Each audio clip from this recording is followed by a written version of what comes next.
जितेंद्र आव्हाडांनी निधीवरून अजित पवारांवर आरोप केलेत। निधीसाठी अजित पवारांना फोन आणि पत्र लिहूनही भेट नाकारल्याचं आव्हाडांनी म्हटलंय।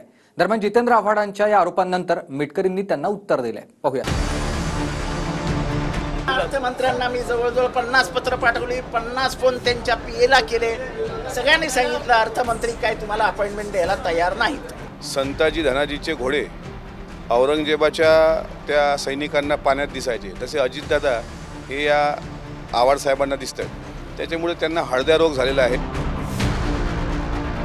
निधीवरून शरद पवार गटाचे आमदार जितेंद्र आव्हाडांनी अजित पवारांवर गंभीर आरोप केलेत। अजित पवारांना निधीसाठी 50 फोन केले, 50 पत्र लिहिली, तरी देखील भेटीसाठी वेळ दिला नसल्याचं म्हणत आव्हाडांनी दादांवर निशाणा साधलाय। तर जितेंद्र आव्हाडांना हळद्या रोग झाल्याचं म्हणत मिटकरींनी जोरदार पलटवार केलाय। अर्थमंत्र्यांना मी जवळजवळ 50 पत्र पाठवली, 50 फोन त्यांच्या पीएला केले। सगळ्यांनी सांगितलं अर्थमंत्री काय तुम्हाला अपॉइंटमेंट द्यायला तयार नाहीत। तुमच्या पक्षातले काही आमदार आज अर्थमंत्र्यांच्या अर्थात उपमुख्यमंत्री अजित पवारांच्या बंगल्यावरती होते आणि ते निधीसाठी गेलेले होते। नाही जायला पाहिजे ना, आता शेवटी मतदारसंघ आहे आणि निधी मागावा लागेल, त्याला काय इलाज असतो का? पण मला ते बंगल्यातही प्रवेश देणार नाहीत, मग मी काय करू? असं आहे, मीडियात म्हणजे बूम समोर आला तर त्यांना अजितदादा दिसतात। जसं संताजी धनाजीचे घोडे औरंगजेबाच्या त्या सैनिकांना पाण्यात दिसायचे, तसे अजितदादा हे या आव्हाड साहेबांना दिसतात।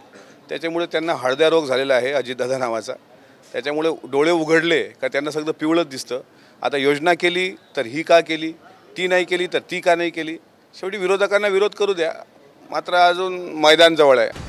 मुंब्र्यातील विकास कामांसाठी अजित पवारांनी 50 कोटींच्या निधीची तरतूद केली आहे। दरम्यान यावरूनही जितेंद्र आव्हाडांनी अजित पवारांवर निशाणा साधला होता। मी आधी मागितल्यानंतर मला निधी नाकारला आणि साधा नगरसेवकही नसणाऱ्या व्यक्तीला निधी दिल्याचं म्हणत आव्हाडांनी दादांवर टीका केली आहे। ते निधी का दिला गेलाय, स्पेशली का आमदाराला निधी नाही दिला? मी स्थानिक आमदार आहे, हे पहिल्यांदा घडलं महाराष्ट्राच्या राजकारणात, हे पहिल्यांदा घडलं की स्थानिक आमदाराला डावललं गेलं आणि जो साधा नगरसेवकही नाही त्याला निधी दिला गेला। ह्याच्यामागे काहीतरी राजकीय हेतू असेल? नाही, आम्ही कोणालाही कुठलीही ऑफर दिलेली नाही। आमच्या मंचावर जे नगरसेवक त्या दिवशी आलेले हे स्वखुशीने आलेले, पण स्वतःच्या मतदारसंघामध्ये आपल्या पायाखालची वाळू सरकत चालल्यानंतर कुठल्या म्हणे मी बरेच वेळा पीएला कॉन्टॅक्ट करायचा प्रयत्न केला, पण अजितदादांनी वेळ दिलेली। आपण देवगिरीला गेलात तर प्रत्येक येणाऱ्या आमदाराला अजितदादा भेटतात। विक्रम, आ तो गए, जाओगे कैसे? बड़े आराम से।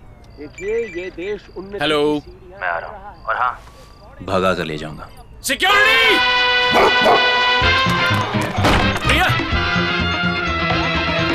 भाग गई, पकड़ो उनको।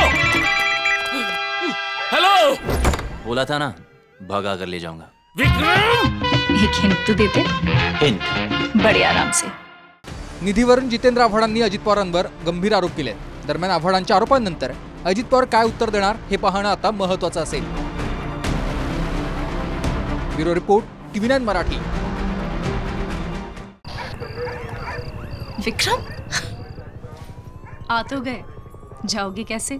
बड़े आराम से। ये देश हेलो, मैं आ रहा हूँ और हाँ, भगा कर ले जाऊंगा। सिक्योरिटी!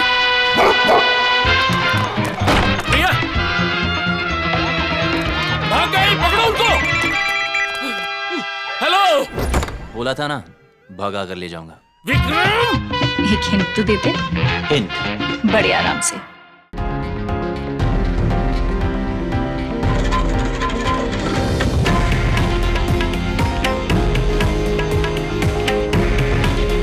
हे आहे देशातील नंबर 1 न्यूज नेटवर्क आणि आपण पाहत आहात TV9 मराठी।